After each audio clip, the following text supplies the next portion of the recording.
నేను చెప్పిస్తా మీరు పోయి సీట్లలో అధ్యక్ష కూర్చోండి. ప్రశాంత్ రెడ్డి గారు, సీనియర్ కేటీఆర్ గారు, ప్రశాంత్ రెడ్డి గారు, జగదీశ్వర్ రెడ్డి గారు, కమలాకర్ గారు, ప్రశాంత్ మరి రెడ్డి అదేవిధంగా శ్రీనివాస్ యాదవ్ గారు ఉన్నారు, అవకాశం సబితా ఇంద్రారెడ్డి గారు ఉన్నారు, సునీతా లక్ష్మారెడ్డి గారు ఉన్నారు. 10 నిమిషాలు ఇస్తున్నా. ఈరోజు నేను కోరుతా ఉన్న వారందరూ సీనియర్ శాసనసభ్యులు అధ్యక్ష.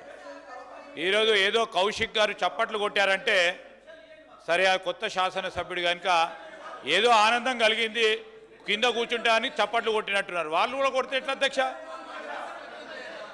సభ గౌరవంగా ఉందా అధ్యక్ష? గౌరవంగా కనబడతా ఉందా అధ్యక్ష? ఒక్కసారి ఆలోచన చేయండి. అధ్యక్ష, ఈరోజు నేను మరొక్కసారి వారిని కోరుతా ఉన్నాను, మీరు మీరు మీరు కూర్చోండి. ఇస్తాం ప్లీజ్ ప్లీజ్. ఈరోజు కేటీఆర్ గారు ప్లీజ్. అధ్యక్ష,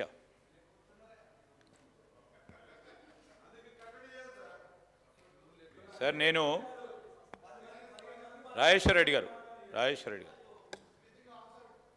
ఈరోజు మేము వారు సభలో ఉండాలని, చర్చలో వారందరూ కూడా పాల్గొనాలి, డిబేట్లో పాల్గొనాలి, ఏ అంశం చెప్పినా పాజిటివ్గా తీసుకోవాలనే ఉద్దేశంతోనే పొద్దున్న నుంచి కూడా మా మంత్రులందరం కూడా కూర్చొని ప్రతి పాయింట్ని కూడా నోట్ చేసుకొని ముందుకు పోతా ఉన్నాం అధ్యక్ష.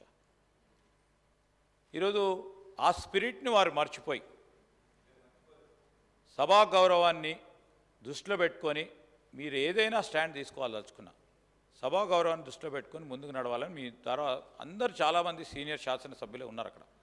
కొత్తగా వచ్చిన ఒకరిద్దరు తెలియకుండా ఉంటే మరి వారిని ఈ విధంగా సభా సాంప్రదాయాలు సరికాదని చెప్పాల్సిన ధర్మంని మర్చిపోతా ఉన్నారు అధ్యక్ష. నేను ఈరోజు కోరుతా ఉన్నాను, మళ్ళొక్కసారి కోరుతా ఉన్నా, గౌరవనీయులు ఉత్తమ్ కుమార్ రెడ్డి గారు ప్రతి ప్రశ్నకి సమాధానం చెప్పటం జరిగింది, ప్రతి క్లారిఫికేషన్కి సమాధానం చెప్పటం జరిగింది. గత ప్రభుత్వానికి సంబంధించిన అనేక అంశాల విషయంలో విషయాలను కూడా సభా దృష్టికి, ప్రజల దృష్టికి